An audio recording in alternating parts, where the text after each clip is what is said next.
Hi guys, welcome back with me again in this channel. In this tutorial, I'm going to show you how you can create a can burns effect in the CapCut PC.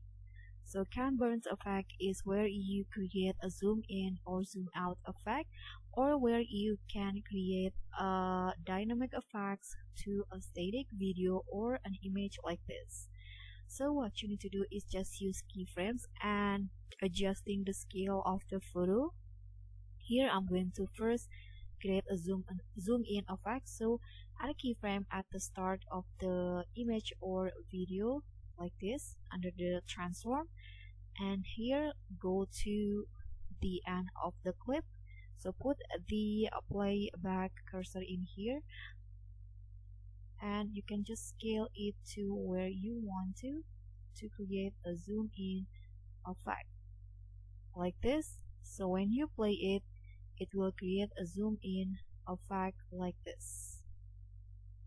So that's the zoom in, and if you want to zoom out, you can just do it in reverse. So at the end of the keyframe, I'm going to just adjust the scale to 100 at the second keyframe.